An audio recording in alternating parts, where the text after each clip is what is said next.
다니엘서 12장 1절부터 3절까지 우리가 함께 읽겠습니다.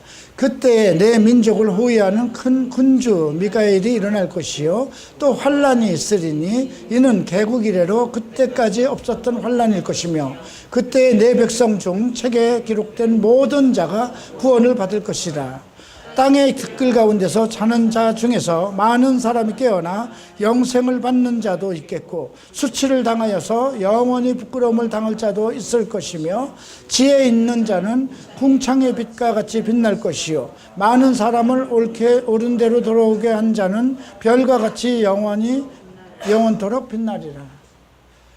자, 여러분들은 어떤 사람이 되겠습니까? 2절에서 보면 티끌 가운데서 자는 자 중에 많은 사람이 깨어나 영생을 받는 자도 있겠고, 티끌에서 자는 자들은 누굴까요? 우리가 다 죽으면 몸이 흙으로 돌아갑니다. 그죠? 예. 죽은 자들에 대한 부활에 대한 말씀은 예수님께서도 하셨습니다. 이제 하나님을 믿는 자들은 영생의 부활을 할 것이고, 죽은 자들은 심판의 부활을 할 것이라는. 그런데 여기에 보면 그 티끌 가운데 자는 자 중에서 많은 사람들이 깨어나 영생을 받는 자, 그들은 죽었어도 그죠? 예수 그리스도의 오심과 함께 부활의 영광에 참여한다는 것이게 됐죠.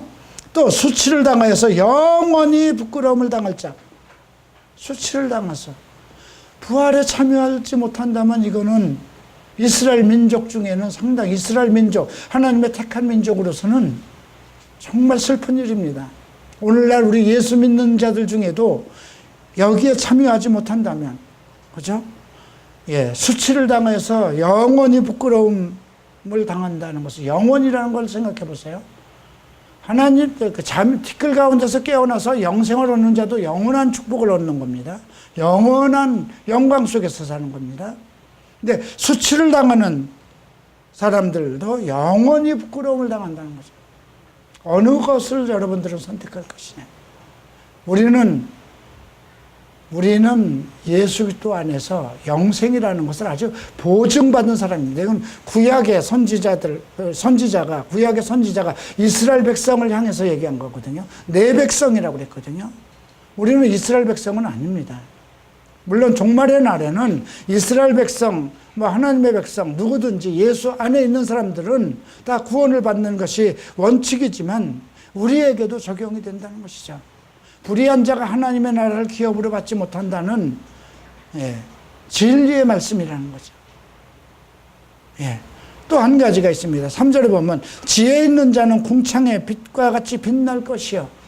궁창이라는 건 원래 어두운 곳이잖아요. 궁창에는 별들이 있습니다. 그죠?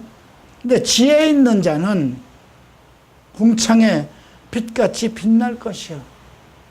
그 어둠 속에서 자기의 빛을 발한다는 것입니다. 그래서 우리가 지혜를 구해야 되겠죠. 하나님의 지혜. 영원한 생명에 들어가는 지혜. 그 지혜가 어디에서 올까요? 하나님의 진리에서 오는 것입니다. 또 많은 사람을 옳은 대로 돌아오게 한 자. 이것이 이 사람을 향해서 별과 같이 영원히 빛나도록. 우리가 계시록을 보면 하나님의 손에 있는 12별에 대한 얘기가 나옵니다.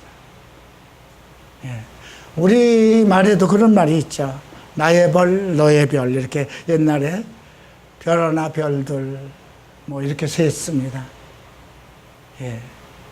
그래서 많은 사람들이 자기의 별이 하늘에 있는 걸로 알고 있습니다. 모르죠.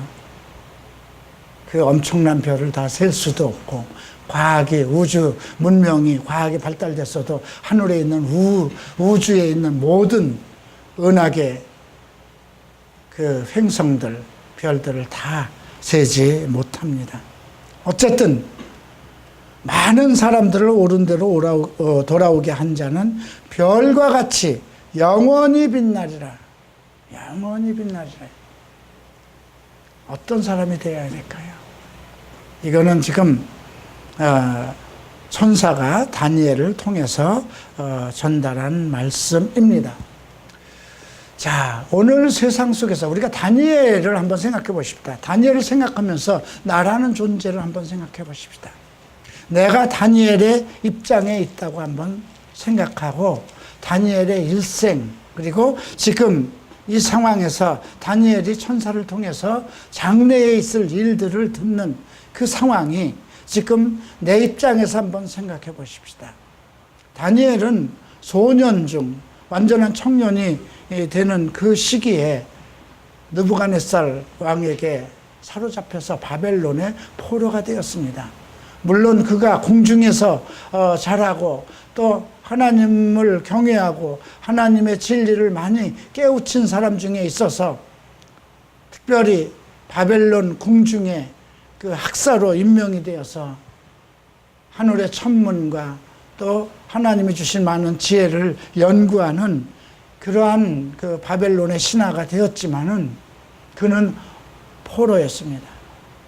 그 상황 속에서도 그는 믿음을 버리지 않고 하루에 3번씩 이미 고토가 되어버리고 이미 황폐해져 버린 예루살렘을 위해서 예루살렘의 하나님, 이스라엘의 하나님을 향해서 기도를 했다는 것입니다. 어떤 상황 속에서도 하나님의 율법을 거역하지 않았다는 것입니다. 어떤 상황 속에서도 하나님의 이름을 더럽히지 않았다는 것입니다. 그 상황 속에서 이제 국가의, 그 바벨론 국가의 많은 일들을 해결합니다. 감당하지 못할 일들이 그 바벨론 느부갓네살 왕 꿈속에 나타나고 그의 아들 벨사살을 통해서도 여러 가지 일들이 나타나기 시작합니다.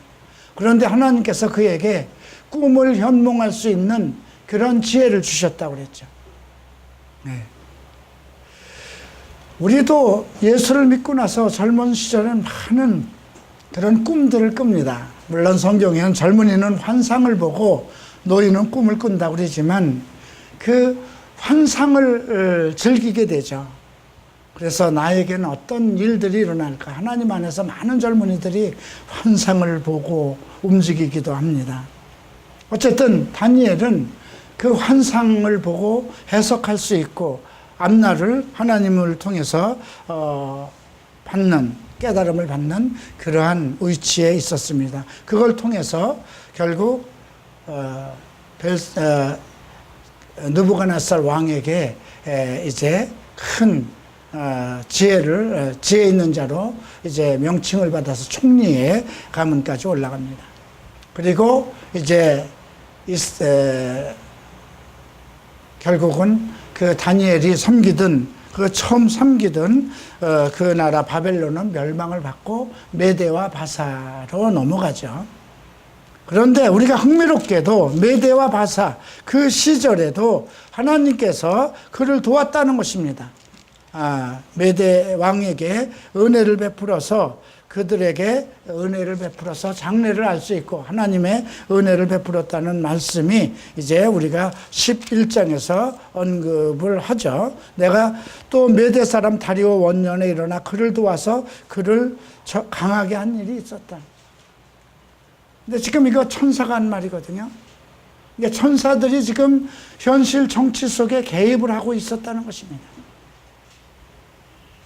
근데 지금은 어떨까요? 아까 잠깐 내가 다니엘의 입장에서 한번 생각해 보자 이렇게 말씀드렸습니다. 청년에서부터 예수를 믿어서 이제 세상 가운데서 나오고 지금 우리가 어떤 시대를 만나고 있는가 한번 좀 통찰해 봐야 돼요. 우리가 이런 말씀이 있었죠. 그 10장 20절에 언급된 말씀입니다. 내가 어찌하여 내게 왔는지 내가 아느냐. 이제 내가 돌아가서 바사 군주와 싸우려니와 내가 나간 후에는 헬라의 군주가 이를 것이다. 하나의 두 통치자를 얘기합니다. 하나는 바사의 군주, 하나는 헬라의 군주입니다. 물론 바사 페르사 왕들 속에 안티오크 에피파네스와 같은 아주 엄청난 정말 비상한 말로 백성들을 괴롭히고 자기가 적그리스도의 위치에, 하나님의 위치에 서는 그런 자도 나타납니다. 또 헬라를 일으키는 알렉산더 대왕과 같이 엄청난 그런 통치자가 나타납니다. 그런데 흥미롭게도 너희의 군주 미카엘이라는 게 똑같은 군주로 설명을 해요. 하나는 바사의 통치자입니다. 하나는 헬라의 통치자입니다. 예, 물론 그 왕들이 계속 이어지고 있지만 어쨌든 하나는 바사라는 나라, 하나는 헬라라는 나라입니다. 거기에 통치를 얘기합니다. 그 뿌리는 지금도 이어져 내려오고 있습니다. 중동의 정치와 유럽의 정치, 이것이 전 세계의 패권을 가지고 지금 움직이고 있습니다. 우리가 이 헬라 문화권에 들어온 것은 미국까지도 포함해야 됩니다. 그럼에도 불구하고 하나의 그 당시의 나라가 아니었던 미카엘 군주를 언급하고 있습니다. 미카엘은 천사입니다. 그런데 여기선 똑같이 하나의 통치자, 군주로 언급하고 있다는 것입니다. 이스라엘 백성을 끝까지 지키고 보호해주고 도울 자는 미카엘 분이라는 것이죠. 결국 이걸 통해서 우리가 알 수 있는 건 하나님의 나라, 이 땅에 복음을, 하나님을 경외하는 군주는 계속해서 일어날 것이라는 것이죠. 이 지구상에 하나님을 경외하는 통치자, 그 어떤 통치자가 하나님을 경외한다면 그 나라는 하나님을 경외하는 나라가 됩니다. 우리가 이런 것을 먼저 염두에 두고 이제 오늘 12장을 이해할 필요가 있습니다. 지난 27일입니다. 25일 날, 7월 25일 날 미 하의원에서 이제 북한과 이란을 이제 그들을 제재하는 법안을 통과시키기, 하원의원에서 통과시켰는데 상의원에서 지난 27일 날 이제 북한과 러시아와 이란 이 세 개를 패키지로 제재하기로 통과시켰습니다. 지금 미국은 온통 지금 트럼프를 탄핵하기 위한 운동이 일어나고 있죠. 근데 트럼프의 탄핵에 가장 큰 문제가 된 것은 무엇이냐면 러시아의 지원을 받았느냐 이겁니다. 그래서 지금 상당히 트럼프가 그 CIA하고도 지금 문제가 많이 생기고 있습니다. 그런 상황에서 우리가 정세적으로 알 수 있는 것은 그가 러시아의 어떤 지원을 받아서 대통령이 되는데 큰 도움을 받았다는 것은 우리가 어렴풋이 외국 사람들도 그럴 것이라고 생각을 합니다. 그런 상황에서 우리나라의 국회와 같은 상의원에서 이란과 북한과 러시아와 이란을 패키지로 묶어서 제재하는 그런 법안을 통과시켰다는 것입니다. 이제 트럼프가 사인을 해야 됩니다. 서명을 하면 그것은 공표가 되고 이제 모든 전 세계에 미국과 관련되어 있는 모든 국가, 유엔과 관련된 모든 국가에서는 어쩔 수 없이 이 세 나라를 함께 이제 제재해야 됩니다. 과연 트럼프가 서명을 할까 안 할까? 근데 불과 어저께인가요? 그저께 토요일인가요? 북한에서 미사일을 발사했어요. 그죠? 그런 모든 것을 조롱하듯이 발사를 했는데 그 미사일은 미국 본토 지역까지 날아갈 수 있는 그런 위험한 거래요. 그런 상황에서 지금 트럼프가 서명을 안 할 수는 없습니다. 이제 서명을 하면 어떻게 될까요? 러시아하고 충돌이 생기는 겁니다.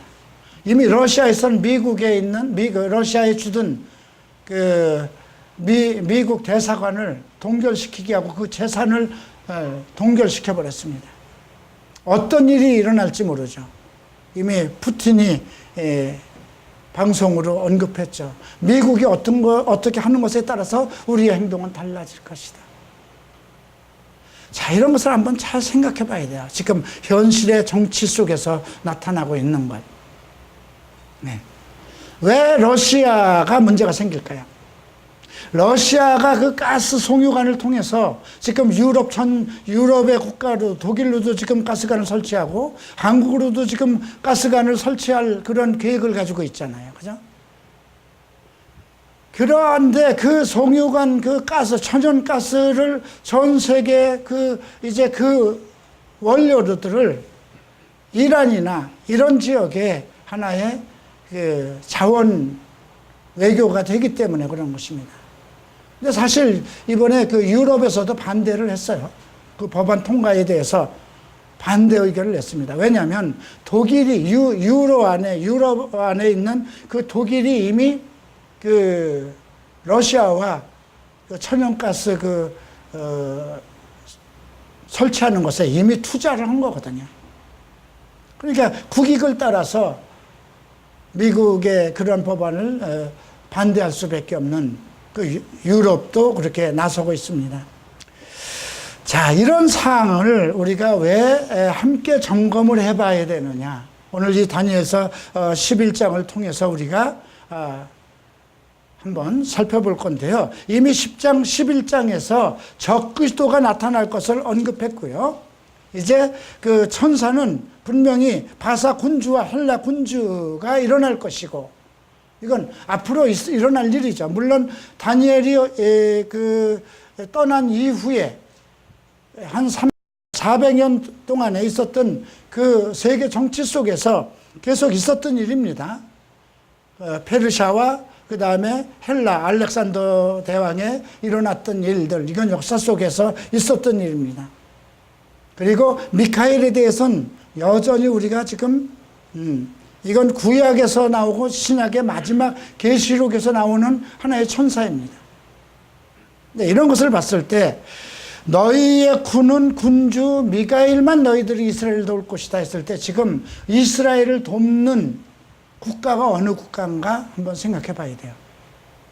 그러면 다른 것은 바사는 어느 것을 바사 그 중동 지역은 어느 것이고 하나의 사상적인 것인 종교관을 한번 생각해 볼 필요가 있어요. 분명히 미카엘 군주라는 것은 하나님을 경외하는 그러한 사상입니다. 그렇죠? 그런 이념과 그런 영혼을 가지고 있습니다.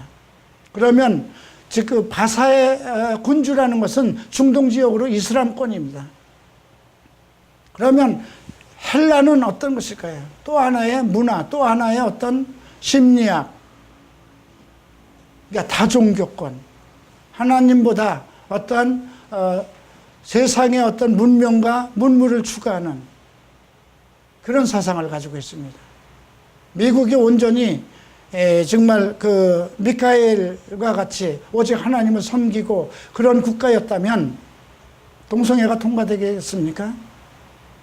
네, 그런 측면에서 우리가 생각할 필요가 있습니다. 그럼에도 불구하고 분명히 한 능력 있는 왕, 정말 비상한 말로 그 왕 위에 오를 사람이 우리가 그 11장에서 언급하고 있는데요. 그 11장 21절을 보면 이런 말씀이 있습니다. 그 위에 왕위를 이을 자는 한 비천한 사람이라 나라의 영광을 그에게 주지 아니할 것이나 그가 평안한 때를 타서 속임수로 그 나라를 얻을 것이며.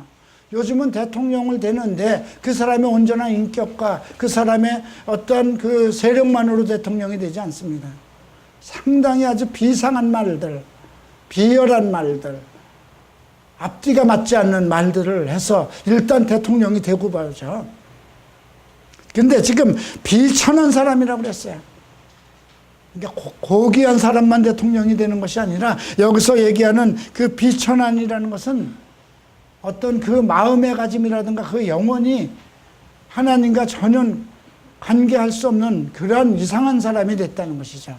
근데 요즘 한번 대통령들을 한번 볼까요? 오바마 어떻습니까? 요즘 트럼프는 어떻습니까? 일본의 아베 수상은 어떤가요? 예, 북한의 김정은이는 어떤가요? 참, 예, 또 이제 우리가 그 11장 마지막 쪽에 나오는 리비아라는 것이 나오는데, 예, 42년 동안 이 지구상에서 최장기 그 독재를 했던 카다피라는 군주가 있었죠. 대통령이 있었죠. 결국 그 민중 분기에 의해서 쫓겨났지만, 네. 근데 그런 자들이 일어나는 중에 이 적그리스도에 해당 그 위치에서 전 세계를 통치할 사람은 정말 대단한 사람이 이제 등극을 하겠죠. 이제 그런 내용들을 우리가 이미 11장에서 살펴봤습니다. 한 말씀을 더 보겠습니다. 11장 30절에는 기띔의 배들이 나와서 그를 칠 거라고 그랬습니다. 그죠? 예. 그 앞에는 적그리스도에 대한 것이 나오죠. 예. 예, 뭐 북방왕, 남방왕 이 두 왕들이 서로 다투는 그런 과정 속에서 그들 속에서 이제 적그리스도가 모형이 언급되었고요. 근데 갑자기 그 어떤 그 전쟁 속에 기띔의 배들이 그들을 칠 것이라는 또 다른 세력이 언급됩니다. 근데 기띔은 우리가 유럽으로 보는 것이 맞습니다. 그리고 이제 31절에 보면 군대는 그의 편에 서서 성소 곧 견고한 곳을 더럽히고 매일 드리는 제사를 폐하며 멸망하게 하는 가증한 것을 세울 것이며 이제 적그리스도의 출현을 나오죠. 예수님께서도 이미 마태복음서에서 너희가 멸망에 가증한 것이 서지 못할 곳에 서면은 그때를 좀 기억하고 읽는 자들은 깨달으라 언급했습니다. 이것은 이스라엘 과거에 이제 다니엘이 예언한 것은 지금 이 예언의 이중성을 가지고 있는데요. 이미 이스라엘 역사 속에 안티오쿠 에피파네스라는 그 페르시아의 아주 고약한 자가 이스라엘에 들어와서 그 성전을 지배하고 그리고 그 성전에서 돼지를 제물로 바쳤던 그 사건이 일어났죠. 그 후에 이제 제사장의 마카비 형제들이 일어나서 그를 축출하고 그런 것이 이제 그 중간기에 구약과 신약이 그 멈춘 하나님의 예언이 멈춘 중간기에 있었던 일들입니다. 그 내용이 언급된 거지만 지금 예수님께서는 그 자를 끌어서 읽는 자는 깨달을진저 멸망에 가증한 것이 서지 못할 곳에 서는 것을 보거든. 그래서 우리가 이것은 또다시 그 예언이 그대로 그와 같은 정황이 또다시 이 땅에서 펼쳐질 것을 우리가 생각해야 됩니다. 그런데 그것이 이미 계시록 우리가 12장에서 언급되고 있는 내용이죠. 11장, 12장, 13장에서 계속 그 자에 대한 언급이 언급되고 있습니다. 그래서 이러한 것들을 우리가 먼저 염두에 두고 그 자가 어떤 이야기를 어떤 위치에 있는가 한번 보시겠습니다. 36절에 보면 그 왕은 자기 마음대로 행하며 스스로 높여 모든 신보다 크다며 비상한 말로 신들의 신을 대적하고 형통하기를 분노하심이 그칠 때까지 하리니 이는 그 작정된 일이 반드시 이룰 것입니다. 그 결국은 끝난다는 것입니다.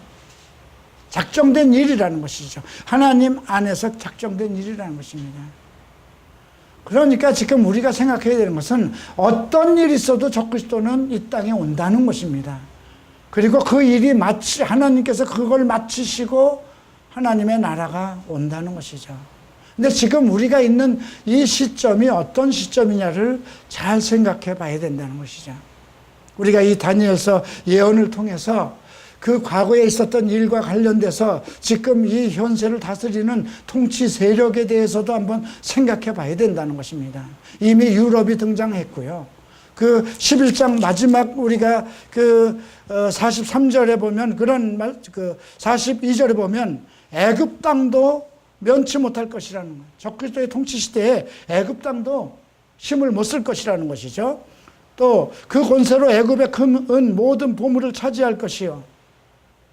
그러니까 아프리카 지역을 그 세력이 적그리스도의 세력이 장악한다는 것입니다. 또 여기에 보면 리비아 사람과 구스 사람이 나옵니다. 구스는 이디오피아입니다. 42년 동안 리비아가 그 카다피의 그 독재 정권 밑에 있었지만 지금도 그 두 단체가 정권을 가지고 서로 정권을 잡은 자와 또 민중 세력과 지금 계속 싸움을 하고 있죠. 근데 얼마 전에 이번에 파리의 대통령 누군가요? 새로 39인가 30몇 살에 당선된 그 대통령이 그 리비아의 그 두 세력, 하나는 대통령과 그 반대 세력 계속 전쟁이 일어나는데 그들을 불러서 이제 서로 어떤 협상을 했습니다. 뭐 잘 풀리는지 안 풀리는지 모르겠지만 어떤 그런 현실 정치에 있습니다.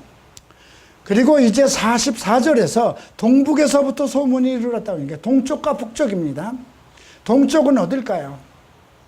우리는 이것은 중국과 우리 북한까지도 같이 봐야 됩니다. 일본 세력까지도 같이 봐야 됩니다. 북쪽은 어디가 될까요? 러시아입니다. 러시아와 그 북유럽, 구소련이라고 생각하면 됩니다. 그래서 동북에서부터 소문이 이르러 그를 벗는 게 좀 골치 아픈 일이 생긴다는 것입니다. 아니, 지금까지는 그냥 뭐 애굽 그 지역에서만 이렇게 다툼이 일어났는데 갑자기 이제 간섭을 한다는 것이에요. 러시아도 와서 간섭하고 중국도 간섭하고 지금 다 그쪽으로 몰리고 있지 않습니까? 예. 우리가 중국 세력이 자꾸 이제 아프리카 지역으로 계속 들어가려고 하고 있고요. 러시아도 그렇게 합니다. 왜 그럴까요? 아프리카 지역이 보고에 있기 때문에 그렇습니다. 모든 지하 자원과 석유, 그런 정말 하나의 보물 창고라고 그럴까요? 그런데 지금 미국에서 러시아를 제재하는 거예요. 가스 송유관이고 뭐고 그런 것을 지지하는 거. 왜냐면 그 석유를 팔아먹을 때 천연가스를 팔아먹을 때가 어디예요? 예, 북한이라든가 이란이라든가 뭔가 그쪽 세력이잖아요. 근데 그 자금줄을 전부 다 미국에서 봉쇄하겠다는 것입니다. 근데 앞으로 가면 갈수록 어떡할까요? 그러니까 미국에서는 얼마 전에 세일가스가 또 발견이 돼가지고 이제 러시아 그런 것들은 수입을 안 해도 될 정도로, 그래서 지금 러시아가 자꾸 가난해집니다.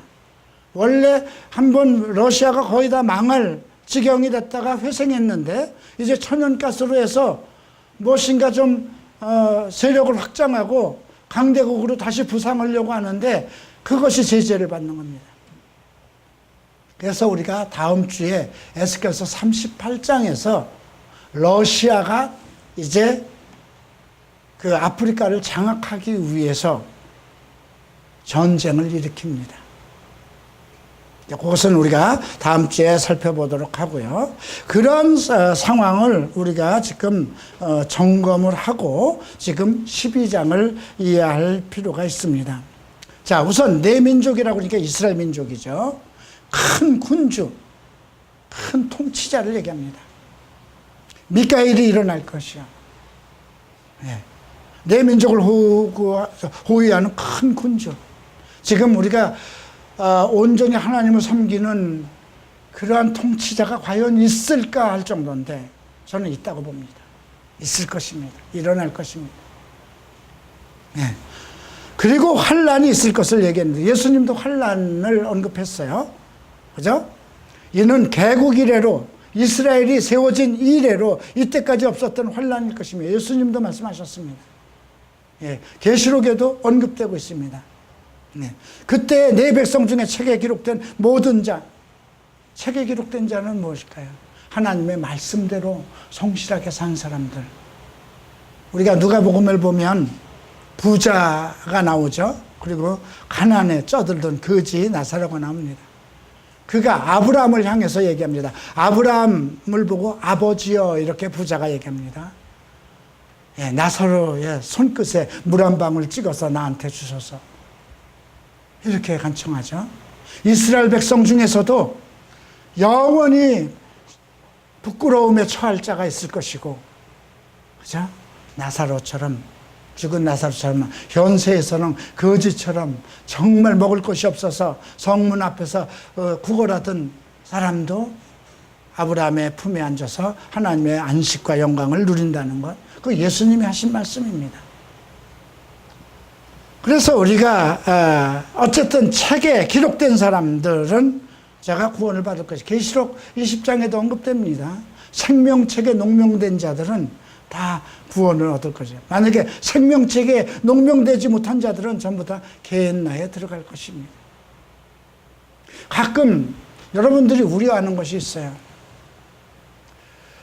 저도 그걸 많이 우려했어요. 과연 내가 구원 받을 것인가?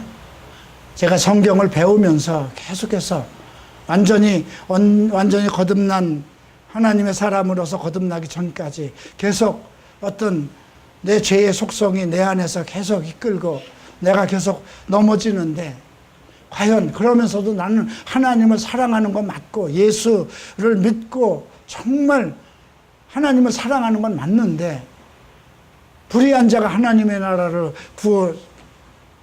상속받지 못한다는 그런 말씀, 불의한 자가 하나님의 나라에 들어가지 못한다는 그런 말씀 때문에 나는 어떻게 될 것인가 번민하고 고민하죠. 그런데 무엇이 선행되어야 되는 겁니까요? 예수 그리스도의 구원입니다.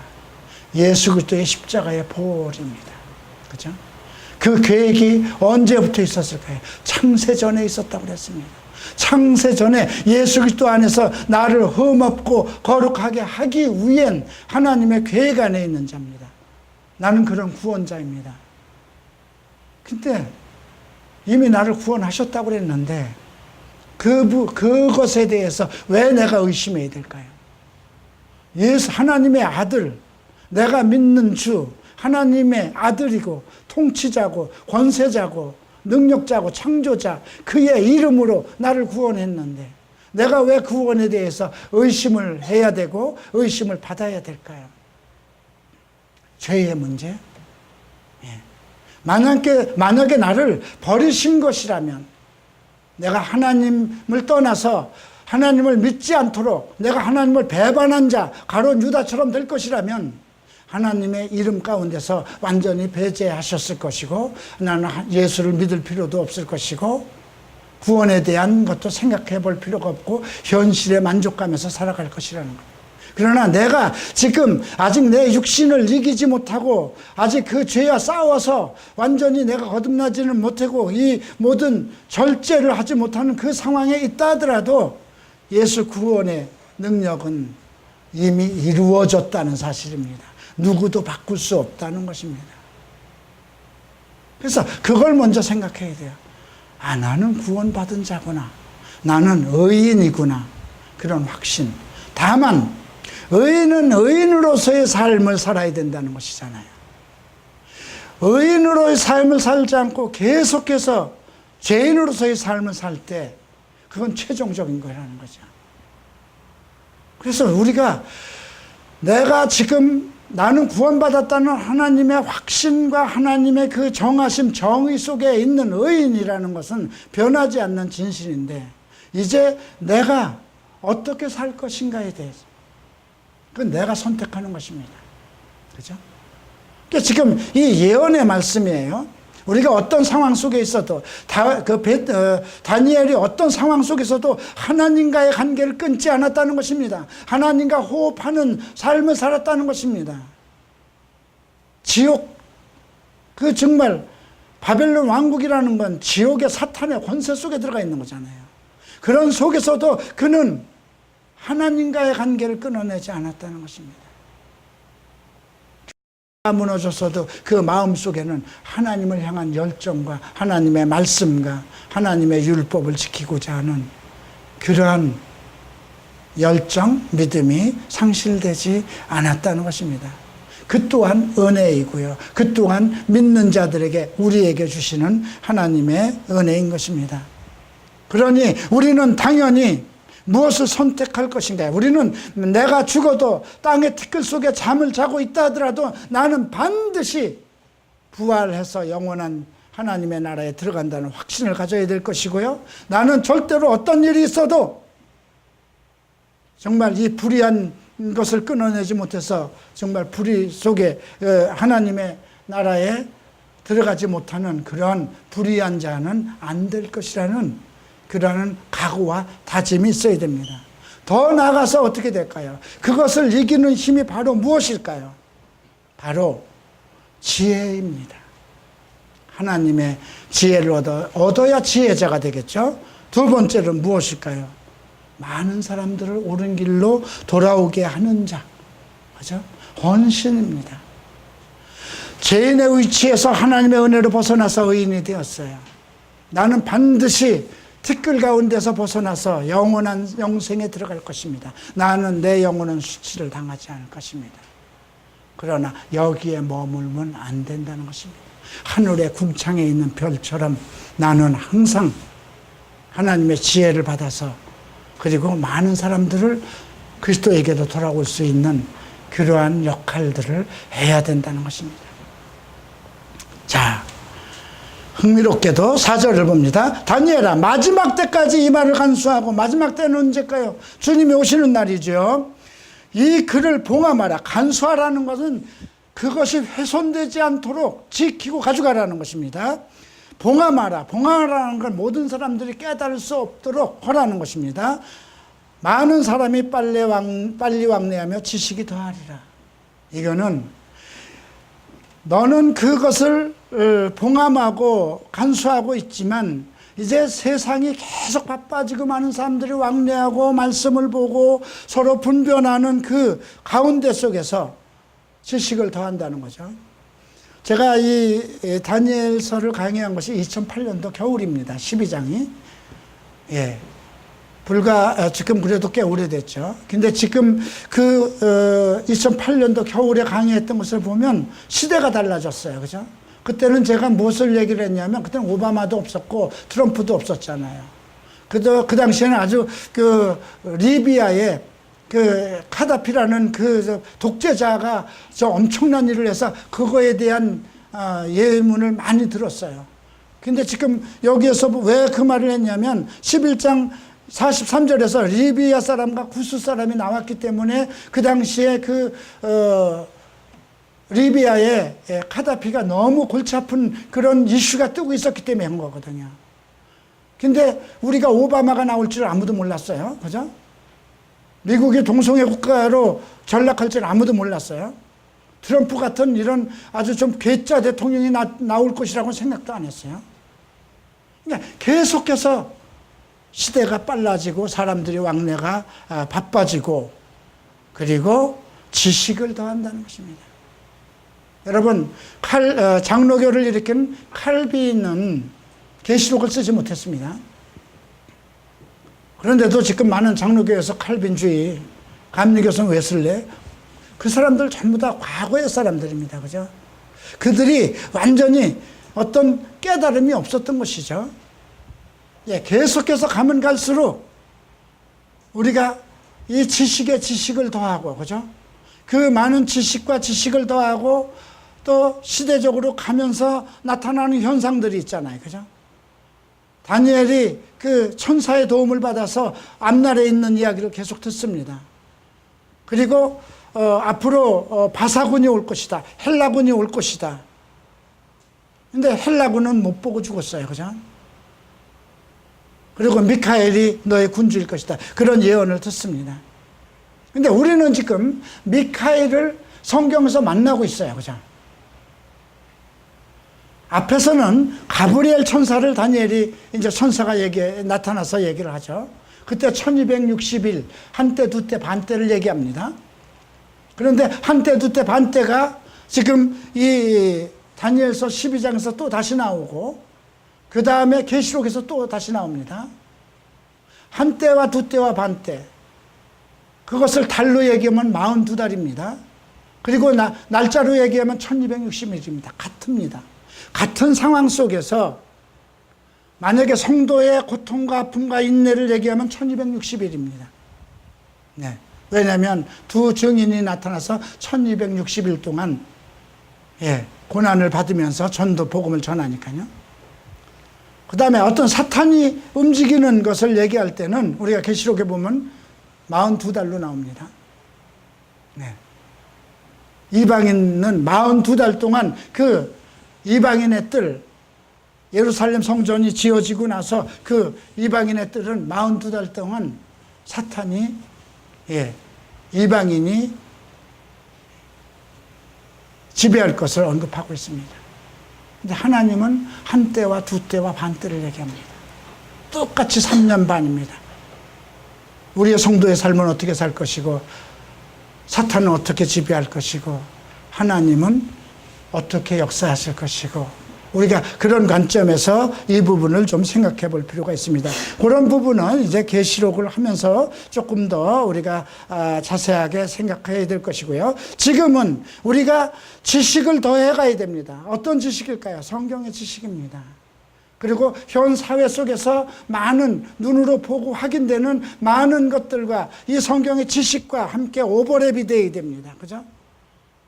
지금은 어떤 시대, 우리가 살고 있는 시대가 어떻게 지금 이 말씀과 같이 이루어지고 있는 이 상황을 파악해야 됩니다. 그래야 지혜를 얻게 되는 것입니다.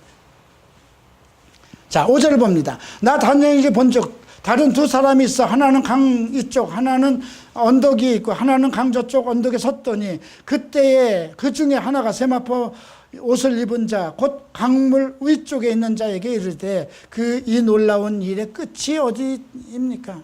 세마포 옷을 입은 사람은 누굴까요? 물 위에 선 자가 누굴까요? 예수님이죠. 예수님 실제로 바다 위를 걸으셨습니다. 그죠?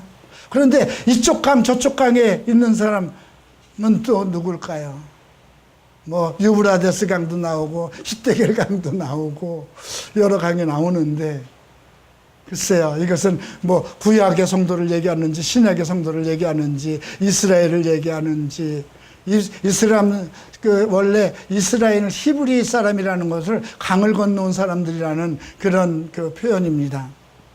자, 그런데 그가 세마포옷을 입고 강물 위에 있는 그분이 좌우 손을 들어서 하늘을 향하여 영원히 살아계시는 이를 가리켜 맹세하게 이르되 반드시 한때 두때 반때를 지나서 성도의 권세가 다 깨지기까지, 그렇게 되면 이 모든 일이 다 끝나게. 성도의 권세, 성도는 이스라엘 백성입니다. 이스라엘 백성이 모든 것을 상실할 때가 온다는 것이죠. 네, 한때 두때 반때 1260일입니다. 네. 그런데 이것은 살아계신 이 하나님을 향해서 맹세합니다. 예수님은 항상 하나님의 이름으로 말씀하셨습니다. 네, 그분의 아들이기 때문에. 내가 듣고도 깨닫지 못한지라 내가 이르되 내 주여 이 모든 일의 결국이 어떻게 되게, 앞에서는 언제입니까 물어본 것이고요. 이 놀라운 일이 어느 때입니까 때를 물었고요. 그리고 두 번째 묻는 것은 이 결국, 그죠? 결과가 어떻게 될 것입니까? 우리도 그러잖아요. 어떤 문제가 생기면 예언을 들으면 그게 언제 때의 일이죠? 그죠? 예수님도 그런 말씀하셨어요. 성전이 돌 하나 남지 않고 다 무너질 것이다 했을 때 어느 때에 그 일이 일어나겠습니까? 예수님이 쭉 설명하지 않아요? 근데 여기서도 언제의 일입니까? 하고 물어봅니다. 예. 한때 두때 반때를 지나서 3년 반, 우리가 7년 대환란 중에서 3년 반 이렇게 나누게 되지 않습니까? 이것도 계시록에 가서 또 자세히 살펴보죠. 성도의 권세가 다 깨어지기까지, 이스라엘 백성의 모든 권세가 다 깨어질 때까지. 그렇게 되면 이 모든 일이 끝나리라. 내가 듣고도 깨닫지 못하리라. 왜 알 수가 없을까요? 봉했기 때문에. 봉한 글이잖아요. 깨달을 수 없도록 하신 거잖아요. 예. 그래서 우리가 이런 이사야서에도 나옵니다. 어느 때 이런 일이 일어나겠습니까? 이사야 6장에서 나오는 일이기도 하고요. 어떤 일이 일어나겠습니까? 예수님에게도 물었던 이야기입니다. 그런데 다니엘아 갈지어다, 이 말은 마지막 때까지 간수하고 봉함할 것이다. 어떤 사람만 깨달을 것이라는 거예요? 지혜를 얻은 자, 서로 하나님의 지식을 더하고 지혜를 얻은 자, 그 앞으로의 그 예수 그리스도의 진리의 글 속에서 살아가면서, 그죠? 이미 앞에서 언급을 했습니다. 10장 21절에서, 그죠? 진리의 그 일에 기록된 것으로 내게 보이리라 그랬죠. 진리의 글. 오직 성경에 기록되어 있는 모든 진리의 말씀으로 우리에게 깨우치겠다는 것입니다. 많은 사람이 연단을 받아 스스로 정결하게 되며, 여러분, 많은 사람이 연단, 인생의 아픔이 왜 없겠어요? 그죠? 내가 내 인생의 아픔과 고통이 없었으면 어떻게 하나님을 나를 도우실 자를 찾았겠습니까? 그죠? 우리가 인생에 고통이 있을 때 신을 찾는 거거든요. 잘 될 때는 어떻게 하면 잘 살 것만 생각하잖아요. 내가 너무 괴롭고 견딜 수 없고 해결할 수 없을 때 하나님 도와주세요가 나오는 거거든요. 그래서 연단을 받아 계속 그 문제가 해결될 때까지, 그 인생의 문제가 해결될 때까지 계속 연단을 받는 겁니다. 스스로 정결하게 되면, 여러분, 스스로 정결이라는 건 누가 정결케 해주는 거 아닙니다. 계속 좁은 문으로 들어가면서 남들이 나를 어떻게 보든지 나는 나의 이 인생의 이 더러운 문제를 해결하기 위해서 스스로 정결하게 계속 하나님의 말씀과 진리 속에서, 그리스도의 영 안에서, 그리스도의 의로움 속에서, 그래서 그건 내가 스스로 나가야 되는 것입니다. 시기할 것이나 악한 사람은 악을 행하리니, 예, 악한 자는 아무것도 깨닫지 못하되 오직 지혜 있는 자는 깨달을 것. 악하다는 건 무엇일까요? 하나님의 말씀을 듣고도 왜곡하는 사람, 하나님의 말씀을 듣고도 진리가 아닌 것으로 바꾸는 사람, 하나님의 말씀을 깨닫고도 행하지 않는 사람, 예, 악을 행하는 자, 예, 성경을 떠나서 불의한 행위를 하는 사람들, 악을 행하는 사람은 깨달을 수가 없다는 것입니다. 자, 그리고 마지막으로 매일 드리는 제사를 피하여 멸망하게 될 가증한 것을 세울 때부터 1290일, 1260일에서 30일이 더 가네요. 그죠? 그러니까 이거는 잘 생각해 봐야 돼요. 우리가 너무 갑자기 뛰어나가면 안 된다는 것입니다. 마리아나 마르다는 언제 나갔습니까? 소문 듣고 뛰어나가죠. 예수님 오셨다는. 마리아는 자기 형제 마르다가 야, 주님이 너를 찾으신다 할 때 나가죠. 네. 멸망케 할 가증한 것을 세울 때부터 1290일, 성도의 고난이 끝나고도 한 30일이 더 있네요. 또 기다려서 거기서 더해서 1335일, 예, 45일이 더 가네요. 이르는 그 사람은 복이 있으리라. 우리가 이것은 척 스미스 목사님의 그 해석인데요. 이 말씀은 마지막 때에 있을 일로 우리가 마태복음에서 언급된 말씀, 마태복음 25장에서 이제 예수님께서 그런 얘기를 합니다. 내 형제들에게 줄일 때, 내 형제들이 옥에가 있을 때 가보았느냐.